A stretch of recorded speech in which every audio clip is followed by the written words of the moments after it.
Assalamualaikum warahmatullahi wabarakatuh. Qala al-muallifu rahimahullahu ta'ala wa ta'limu wa ta'allumu ilmin mudirrin wal hukmu bi ghairi hukmillahi wa ta'limu lan ngulang wa ta'allumu lan belajar wa ta'allumu ilmin lan belajar ilmu mudirrin kang bahayani wal hukmu lan berhukum bi ghairi hukmillahi kelawan tanpa hukume Allah wa nadbulan ngelakoni nadab wa niyahatulan niyahah wa kullu qawlin lan saben-saben ucapan yakhussu kang dorong apa kullu qaul ala muharramin ing atase nglakoni perkara kang den haramaken au yufattiru utawa ngendon-ngendoni apa kullu qaul an wajibin saking nglakoni perkara kang wajib wa kullu kalamin lan saben-saben ucapan yaqdahu kang nyacat apa kullu kalam fid dini ing dalem agama au fi ahadin utawa ing dalem salah suwiji minal anbiya'i saking pira-pira nabi au fil ulama'i utawa ing dalem pira-pira ulama awil ilmi utawa ilmu awil syar'i utawa syara' awil qur'ani utawa al-qur'an au fi syai'in utawa ing dalem suwiji-wiji min sya'airillahi saking pira-pira syiare Allah.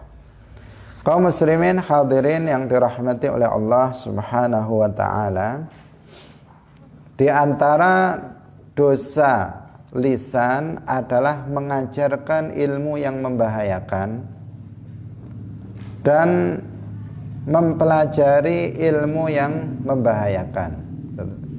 Jadi di antara dosa lisan adalah mengajarkan atau belajar ilmu yang bisa membahayakan bagi dirinya dan juga bagi orang lain. Nah, apa ilmu yang membahayakan itu? Ilmu yang membahayakan itu seperti ilmu sihir. Nah, berarti belajar ilmu sihir itu haram. Mengajarkan ilmu sihir itu juga haram. Termasuk ilmu yang membahayakan ilmu sulap. Nah, ilmu sulap. Ilmu ramal perbintangan untuk mengetahui meramalkan sesuatu yang akan terjadi pada masa yang akan datang.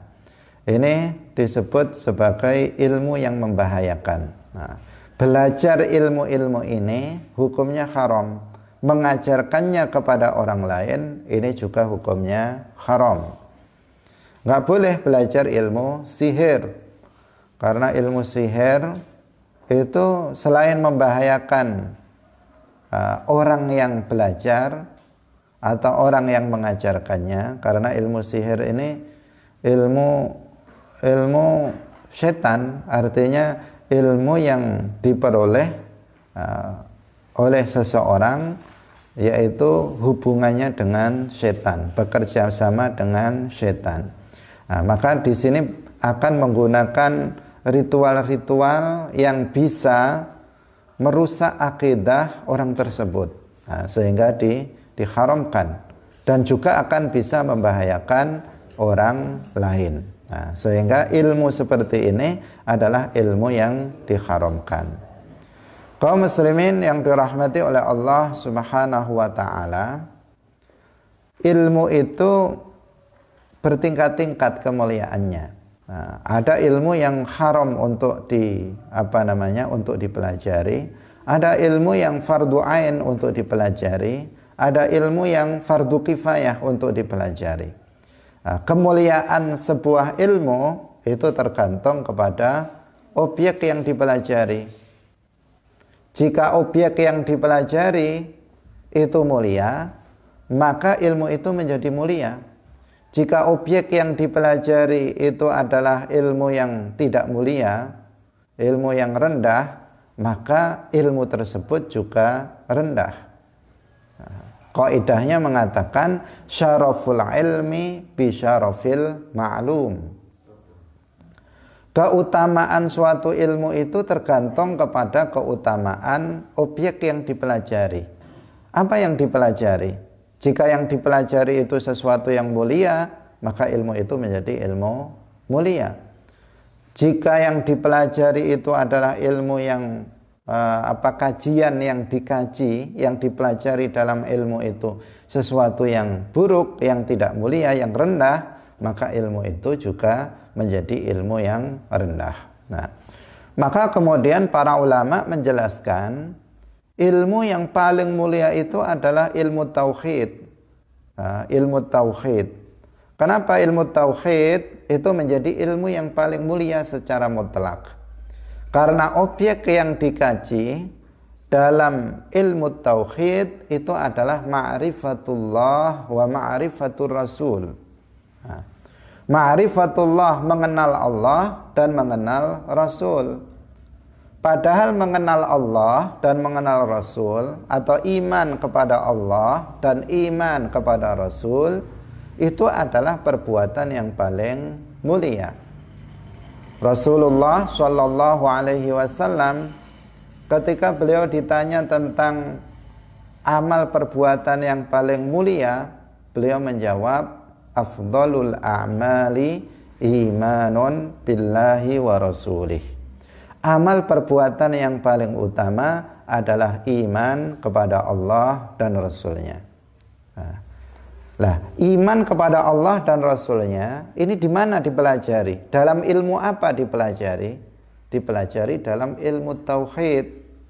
Maka ilmu tauhid ini menjadi ilmu yang paling mulia karena mengkaji pengetahuan yang paling mulia, yaitu ma'rifatullah wa ma'rifatur rasul. Mengajarkan bagaimana cara mengenal Allah dan bagaimana cara mengenal Rasulullah, bagaimana beriman kepada Allah dan bagaimana beriman kepada Rasulullah Sallallahu Alaihi Wasallam.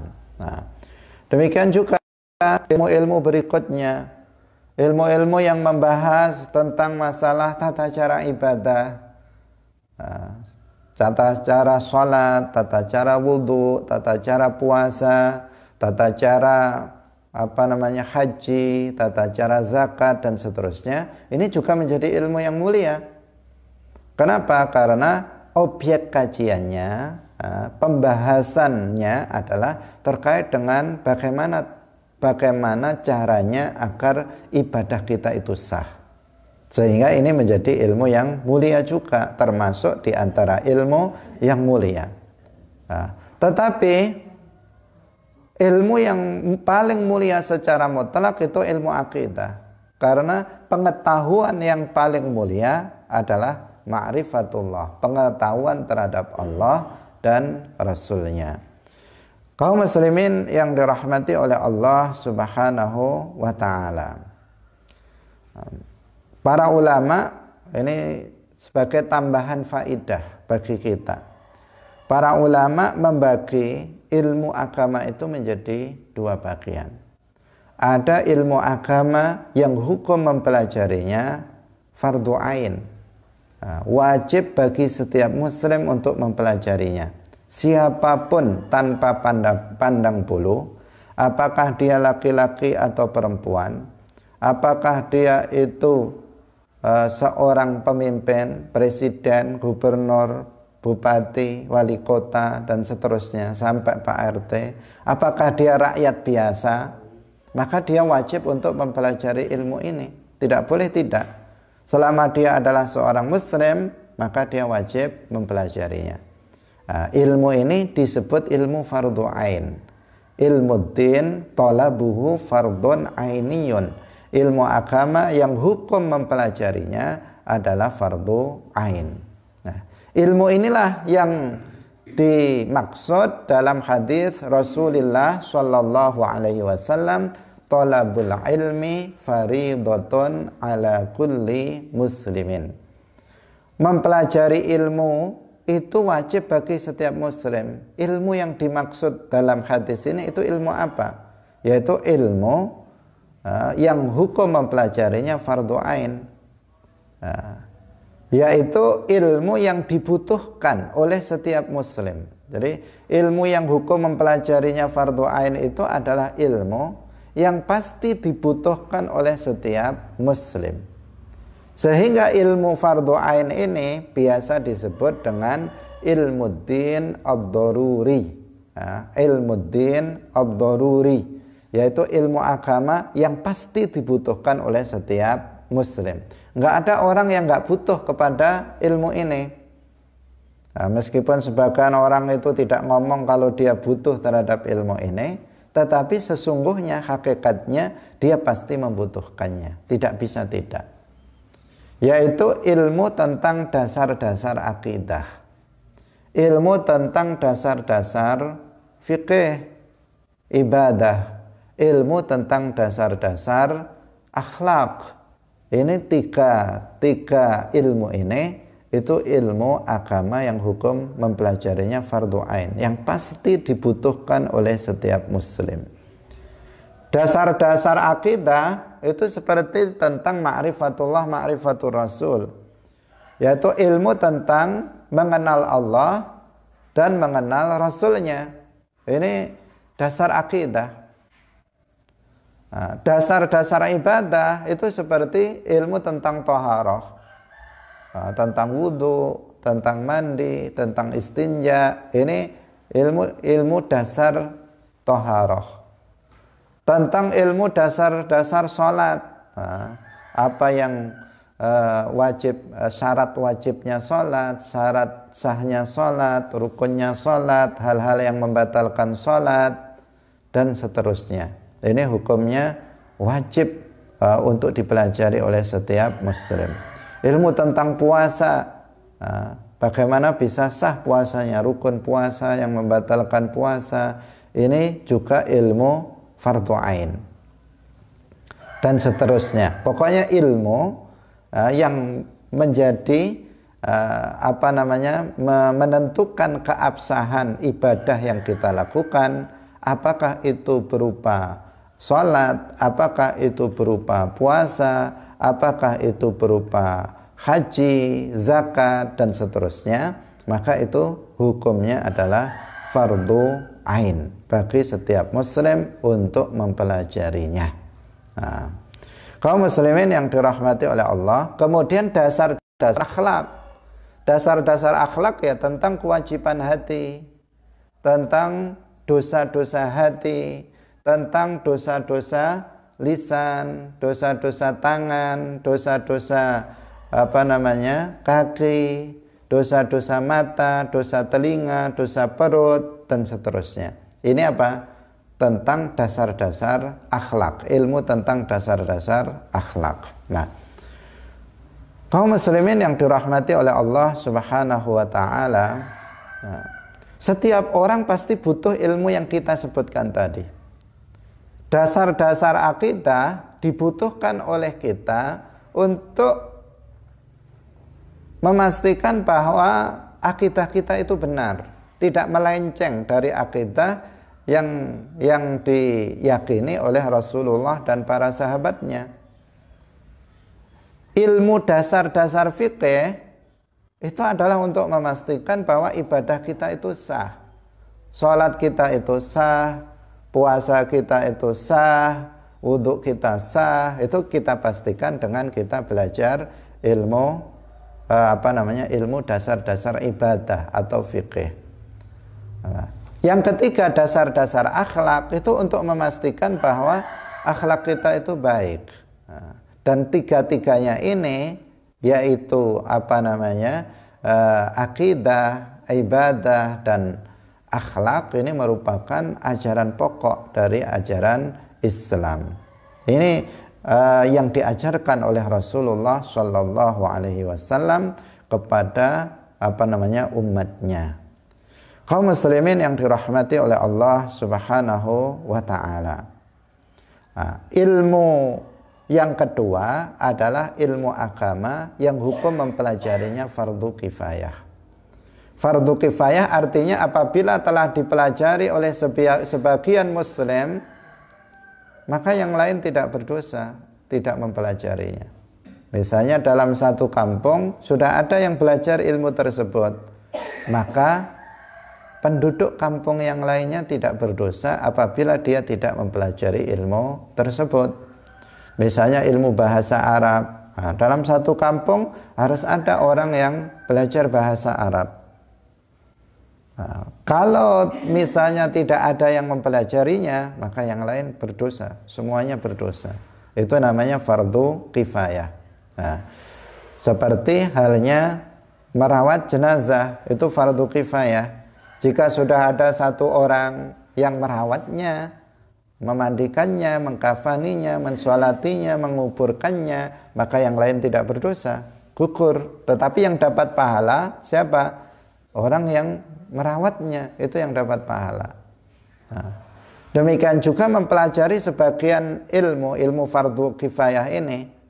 Nah, orang yang mempelajarinya dia mendapatkan pahala. Tetapi jika dalam satu kampung sudah ada yang mempelajarinya, maka penduduk kampung yang lainnya itu tidak berdosa. Seperti apa? Misalnya ilmu bahasa Arab, misalnya ilmu tentang usul fiqih, misalnya ilmu tentang mustalahul hadis, misalnya menghafal Al-Quran seluruhnya, kemudian apa? Ilmu nahwu, ilmu sharaf, termasuk ilmu kedokteran, ilmu ilmu bangunan, ilmu tentang membuat pakaian, Lah itu namanya apa? Ilmu fardu kifayah. Harus ada sebagian umat Islam yang mempelajarinya. Harus ada sebagian umat Islam yang belajar ilmu kedokteran.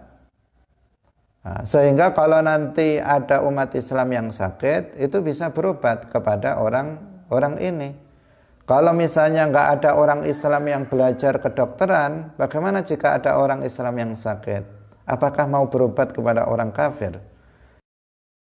Nah, sehingga harus ada di antara umat Islam itu yang juga belajar tentang kedokteran, menjadi dokter. Nah, ada yang belajar tentang ilmu bangunan agar menjadi seorang arsitek bangunan, sehingga nanti umat Islam kalau membuat rumah itu ada yang menanganinya, karena itu juga diperlukan untuk berlindung bagi umat Islam dari panas dan dingin misalnya. Nah, kaum muslimin yang dirahmati oleh Allah Subhanahu wa ta'ala, itu ilmu fardu kifayah. Nah, kalau kita di dalam mempelajari ilmu agama, maka kita harus mengutamakan ilmu agama yang fardu ain, yang wajib dipelajari oleh setiap muslim. Nah, ilmu yang tadi sudah kita jelaskan, ilmu akidah, ilmu ibadah, ini harus ilmu akhlak, harus kita dahulukan dari ilmu yang lain, karena ini apapun profesinya, apapun ilmu yang nanti kita ilmu fardu kifayah yang akan kita dalami, maka ilmu ini tetap wajib dipelajari. Mereka yang belajar yang kemudian dia menjadi dokter, dia juga harus sudah paham ilmu fardu ain. Mereka yang kemudian mendalami ilmu tafsir, mereka yang kemudian mendalami ilmu fiqih, mustalahul hadis atau ilmu usul fiqih, mereka yang mempelajari mendalami bahasa Arab, maka mereka juga terlebih dahulu sudah mempelajari ilmu fardu ain. Bukan berarti pilihan. Dia memperdalam untuk ilmu kedokteran, kemudian nggak mempelajari ilmu fardu ain, maka itu adalah salah, kekeliruan, karena ilmu fardu ain itu wajib dipelajari oleh setiap muslim tanpa bisa ditawar-tawar lagi. Nah, sementara kalau ilmu agama yang fardu kifayah, maka ada perwakilan yang mempelajari ilmu tersebut. Kaum muslimin yang dirahmati oleh Allah Subhanahu wa taala. Nah, dan ada ilmu itu yang hukum mempelajarinya haram. Ya, orang kalau belajar ilmu itu haram. Mengajarkan ilmu itu juga haram. Yaitu contohnya ilmu sihir, ilmu sulap, ilmu ramal. Nah, itu adalah ilmu-ilmu yang haram untuk dipelajari. Nah, sebagian para ulama mengatakan termasuk di sini ilmu filsafat. Nah, ilmu filsafat karena bisa membahayakan akidah seseorang yang mempelajarinya. Kaum muslimin, pemirsa yang dirahmati oleh Allah Subhanahu wa taala, yang berikutnya adalah wal hukmu bi ghairi hukmillah. Di antara dosa lisan adalah berhukum dengan selain hukum Allah. Jadi berhukum dengan hukum Allah itu hukumnya wajib. Berhukum dengan selain hukum Allah maka hukumnya haram. Hukumnya haram sebagaimana disebutkan dalam Al-Qur'an, afa hukmal jahiliyyati yabghun, apakah mereka menginginkan hukum jahiliyah. Hukum jahiliyah artinya hukum selain hukum Islam. Tetapi yang penting untuk digarisbawahi di sini, berhukum dengan selain hukum Allah, selain dengan hukum Islam, itu dosa besar, bukan kufur. Bukan kufur. Sebagaimana dikatakan oleh Sayyid Qutb, Ikhwanul Muslimin, sebagaimana dikatakan oleh kelompok Khawarij yang diikuti oleh kelompok ini. Jadi Sayyid Qutb ini tokoh dari kelompok yang bernama Ikhwanul Muslimin atau Hizbul Ikhwan di Mesir. Dia mengajarkan ajaran Khawarij pada masa lalu. Apa itu ajaran Khawarij? Yaitu mengatakan bahwa setiap orang yang berhukum dengan selain hukum Al-Quran, selain hukum Allah, maka dia kafir. Itu salah satu akidah Khawarij. Itulah yang diyakini oleh Sayyid Qutb dan Hizbul Ikhwan yang sampai sekarang masih ada dan berkembang di Indonesia juga berkembang. Nah, Sayyid Qutb ini dalam kitabnya mengatakan bahwa setiap orang yang berhukum dengan selain hukum Al-Quran, meskipun hanya dalam satu masalah saja, maka dia kafir. Nah, kalau ajaran Sayyid Qutb ini diikuti, maka semua orang menjadi kafir. Maka menurut mereka sekarang ini zamannya sudah menjadi jahiliyah lagi. Menurut mereka sekarang ini sudah jahiliyah lagi. Nah, kalau masa dahulu, sekarang ini masih masanya masa periode Makkah. Belum periode Madinah menurut menurut mereka. Nah, kenapa? Karena sudah umat Islam dalam jahiliyah lagi, dalam kekufuran menurut mereka. Bahkan Sayyid Qutb mengatakan hari ini semua orang sudah murtad, sudah keluar dari Islam. Dia mengatakan laqad irtaddat al-bashariyatu kulluha. Semua orang manusia sekarang ini sudah murtad lagi. Sudah keluar dari Islam menjadi kafir. Kenapa? Karena menurut Sayyid Qutb sekarang orang sudah tidak menyembah Allah lagi. Tetapi mereka telah berubah dari menyembah Allah menjadi menyembah manusia. Menurut mereka. Kenapa menyembah manusia? Menurut mereka, manusia sekarang sudah dianggap menyembah manusia karena mereka menerapkan hukum yang dibuat oleh manusia. Mereka tidak menerapkan hukum Allah dalam kehidupannya, tetapi mereka menerapkan hukum yang dibuat oleh manusia. Maka itu artinya menurut mereka, mereka telah beribadah kepada selain Allah dan itu berarti sudah musyrik kafir. Nah, padahal sekarang ini di seluruh dunia tidak ada satu negara pun yang menerapkan hukum Islam secara penuh, tidak ada. Secara resmi, maksudnya secara resmi negara yang dasarnya itu adalah Al-Quran, dasarnya itu hukum Islam secara murni dan resmi, pada masa sekarang nggak ada lagi, nggak ada lagi yang seperti itu. Maka menurut mereka Hizbul Ikhwan, menurut Sayyid Qutb, maka semua orang sudah kafir. Karena nggak ada manusia, nggak ada orang lagi sekarang yang menerapkan, nggak ada negara satupun yang menerapkan hukum Islam. Maka mereka mengatakan para pemimpin negara-negara di seluruh dunia ini sekarang sudah kafir.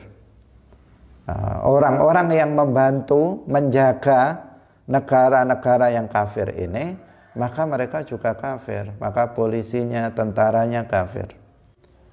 DPR-nya apalagi yang membuat undang-undang selain hukum Allah, itu juga kafir. Rakyatnya yang tidak mau memberontak kepada negara yang menggunakan sistem kufur, ini juga kafir. Maka nggak ada lagi orang Islam menurut kelompok ini. Nah, kelompok inilah kelompok yang kemudian menjadi kelompok teroris, kelompok ekstrim radikal yang kemudian bukan hanya membunuh orang kafir, tetapi juga membunuh orang Islam, karena orang Islam menurut mereka itu juga orang-orang kafir. Nah, sehingga bom-bom itu meledak itu bukan hanya di bukan hanya di gereja, bukan hanya di tempat-tempat maksiat, tetapi bahkan di masjid pun itu juga meledak bomnya. Kenapa? Karena menurut mereka orang-orang Islam sekarang nggak ada lagi, semuanya sudah murtad, semuanya sudah kafir, sehingga orang Islam pun menurut mereka boleh untuk dibunuh. Nah, ini kelompok radikal, kelompok pengikut Sayyid Qutb, dalam akidahnya pengikut Khawarij pada masa yang lalu. Kelompok Khawarij mereka mengkafirkan Sayyidina Ali bin Abi Thalib radhiyallahu anhu. Kenapa? Karena dianggap Sayyidina Ali bin Abi Thalib telah berhukum dengan selain hukum Allah. Ketika Sayyidina Ali itu menyetujui tahkim, yaitu mereka menghukumi atau mereka berunding tentang kekhalifahan yang diperebutkan ketika itu.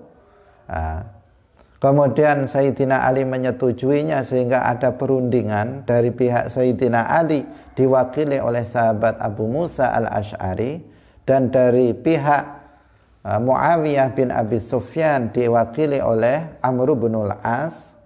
Kemudian ada perundingan ini dianggap oleh mereka sebagai berhukum dengan selain hukum Al-Quran. Ini dianggap sebagai kekufuran, sehingga mereka mengkafirkan semua sahabat yang melakukan tahkim itu, dan semua sahabat yang menyetujui tahkim itu dianggap semuanya orang-orang kafir. Sehingga orang Khawarij ini kemudian berusaha membunuh Sayyidina Ali. Mereka berusaha membunuh Amr bin al-As. Mereka berusaha membunuh Muawiyah bin Abi Sufyan. Karena dianggap semuanya sudah kafir, sehingga boleh untuk dibunuh. Nah, tetapi pada masa lalu kalau membunuh itu pakai pakai pedang, pakai pisau. Kalau sekarang pakai bom mereka membunuhnya orang, sehingga lebih sadis lagi karena membabi buta di dalam membunuh orang. Kaum muslimin yang dirahmati oleh Allah Subhanahu wa taala. Dasar dari pemikiran mereka itu adalah Al-Quran, surat Al-Ma'idah ayat 44, yang mereka tafsirkan secara salah, yang mereka pahami secara letterlek, yang mereka pahami secara harfiah, yaitu firman Allah Subhanahu wa taala, "Wa man lam yahkum bima anzalallahu faulaika humul kafirun." Ayat ini kalau diartikan secara huruf per huruf, dan ini nggak boleh, Al-Quran nggak boleh diterjemahkan secara harfiah. Maka dikatakan secara harfiah itu dikatakan, wa man lam yahkum, barang siapa yang tidak berhukum, bima anzalallah, dengan sesuatu yang telah Allah turunkan, faulaika, maka mereka itu humul kafirun, mereka itu orang-orang kafir.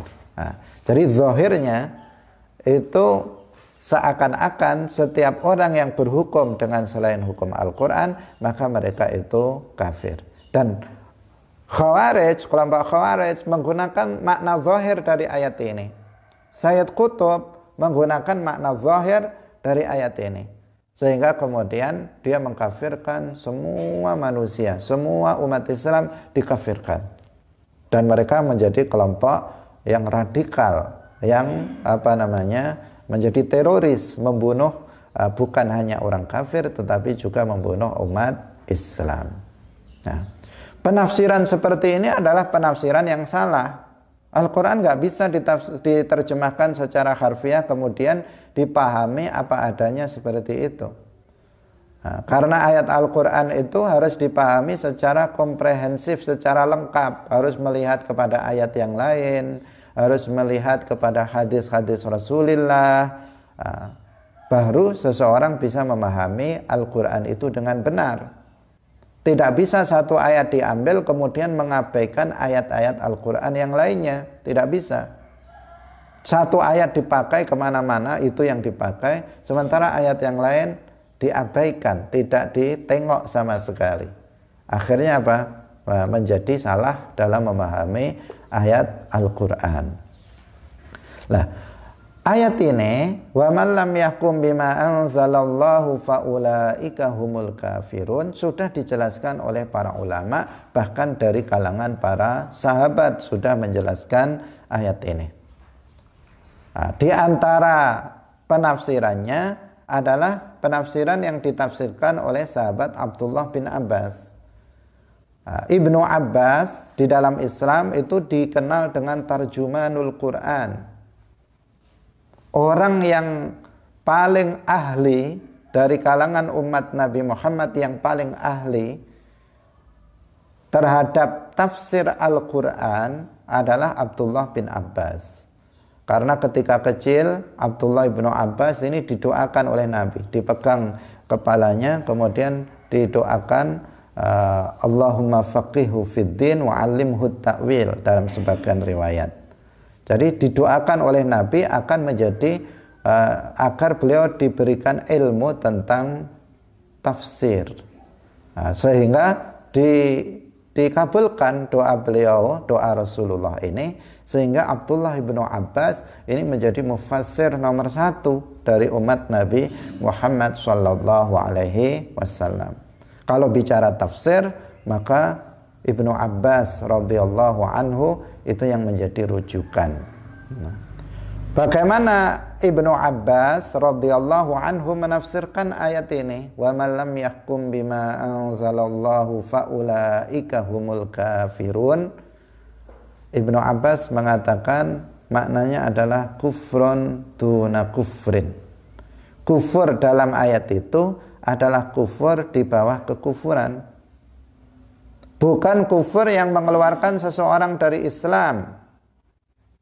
Kufur di bawah kekufuran itu artinya adalah dosa besar, bukan kufur yang mengeluarkan seseorang dari Islam. Sesuai dengan pelajaran kita hari ini, di antara dosa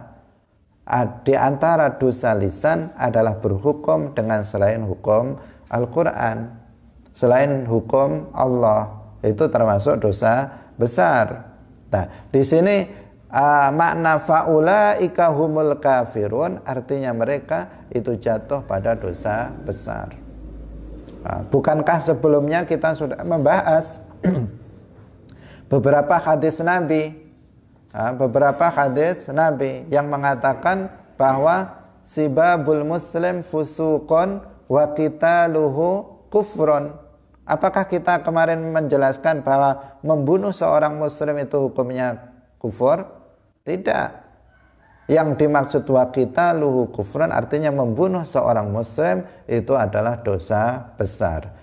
Kufrun artinya menyerupai kufur dalam besarnya dosa sehingga dikatakan kufur. Tetapi maknanya dia telah jatuh kepada dosa besar.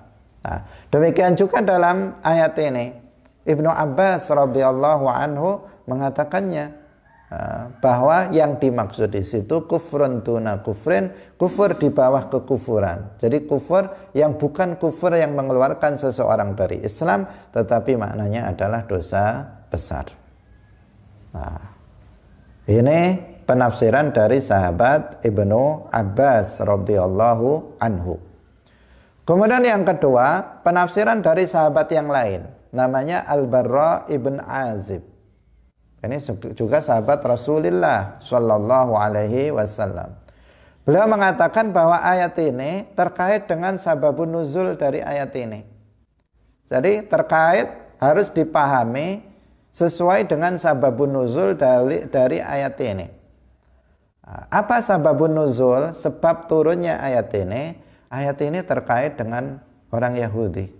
Ayat ini diturunkan pada orang Yahudi, bukan pada orang Islam. Artinya ayat ini diturunkan untuk orang kafir, bukan untuk orang Islam. Bahwa orang-orang Yahudi yang mereka tidak menerapkan hukum Allah, orang-orang Yahudi yang mereka tidak menerapkan hukum Allah, maka mereka itulah orang-orang yang kafir. Jadi kata waman lam yahkum bima anzalallahu faulaika humul kafirun. Waman dan orang yang tidak berhukum, orang di sini meskipun lafadznya umum, tetapi yang dimaksud adalah khusus, yaitu orang-orang Yahudi. Waman lam yahkum, dan orang-orang Yahudi yang tidak berhukum dengan sesuatu yang telah Allah turunkan, merekalah orang-orang Yahudi itu adalah orang-orang yang kafir, bukan orang Islam yang berhukum dengan selain hukum Allah. Kalau ada orang Islam berhukum dengan hukum selain hukum Allah, maka dia tidak kafir, kecuali apabila dia menganggap hukum Allah itu hukum yang sudah nggak cocok lagi, hukum yang sudah ketinggalan zaman, hukum yang sudah tidak relevan dengan zaman dan waktu, hukum yang buruk. Orang yang meyakini itu, dia menjadi kufur. Kenapa? Karena dia mencaci, mencela hukum Allah. Bukan karena dia tidak menerapkannya, tetapi karena keyakinan dia yang menjelekkan, yang menghina hukum Allah. Karena itu dia menjadi kufur. Nah, karena itu sebagian ulama yang lain itu menafsirkan begitu.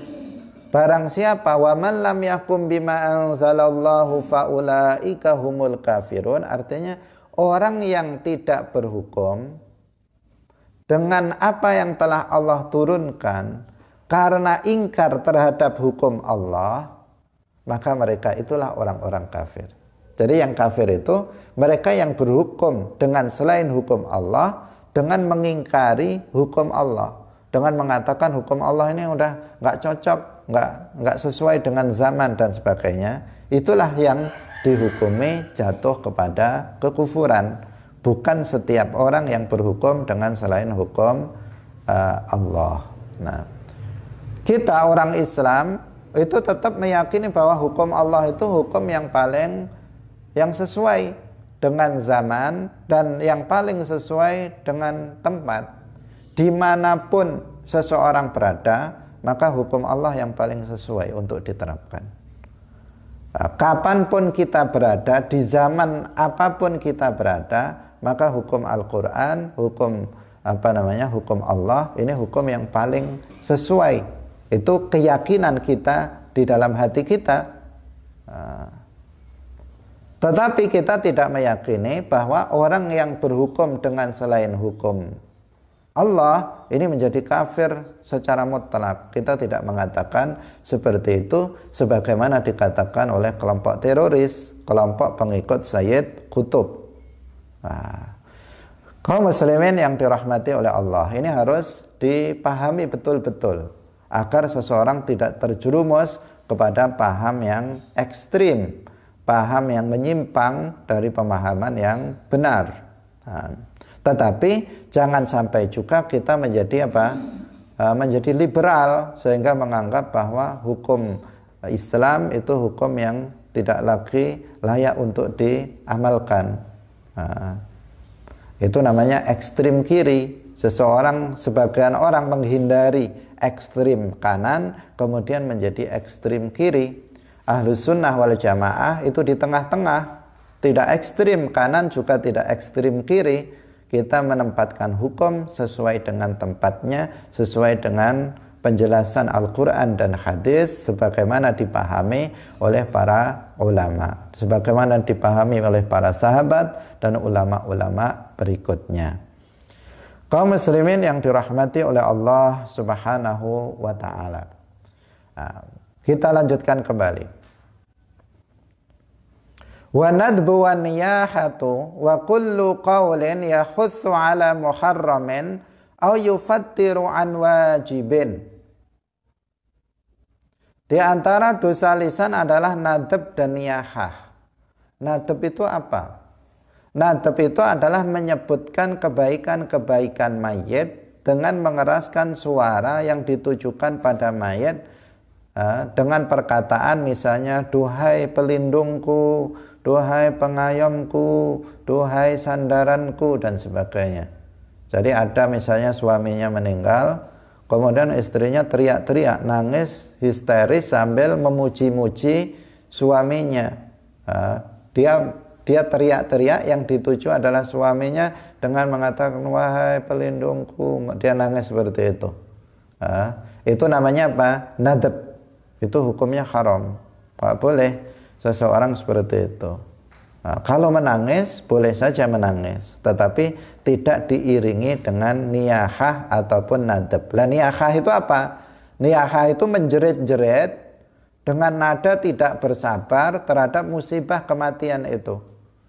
Dia secara sengaja melakukan itu, teriak-teriak, menjerit-jerit, ngamuk, nyobek-nyobek baju misalnya. Itu namanya niyahah.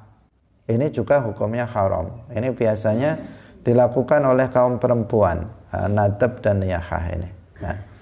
Ini tetapi bukan berarti apa? Menangis itu, bersedih itu haram, enggak. Kalau seseorang menangis karena kehilangan saudaranya, kehilangan anaknya, kehilangan suaminya, kehilangan istrinya, kehilangan orang tuanya, itu sesuatu yang wajar.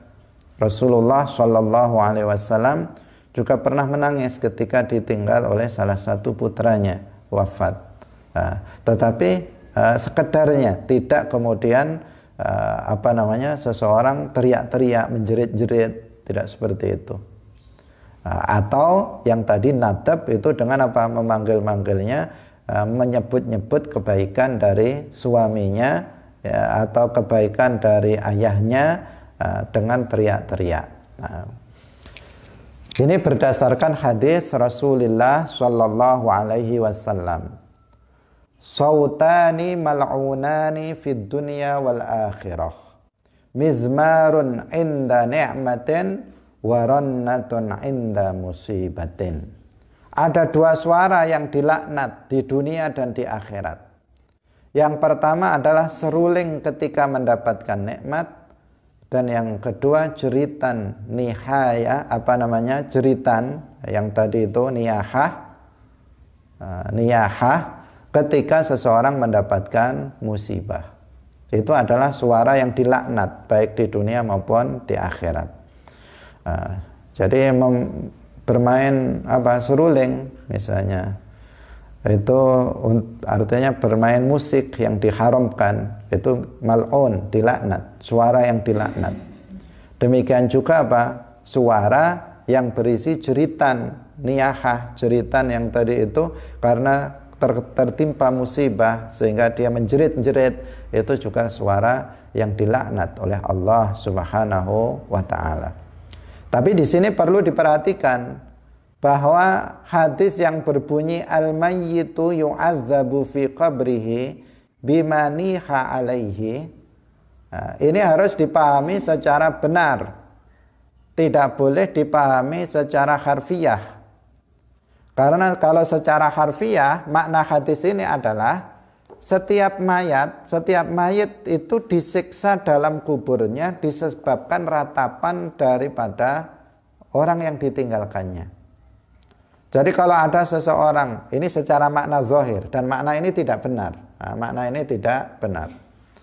Secara zahir, secara harfiah, kalau ada orang mati, kemudian istrinya atau anaknya atau orang tuanya itu kok menjerit-jerit, menangisi orang yang mati ini, maka orang yang mati ini diazab di dalam kuburnya. Ini makna zahir dari hadis ini. Tetapi tidak bisa dipahami seperti itu secara mutlak. Karena apa? Apa salah orang yang mati? Yang salah kan orang siapa? Yang hidup ini. Kenapa dia melakukan itu? Sementara yang mati dia nggak ada kaitannya dengan orang yang hidup.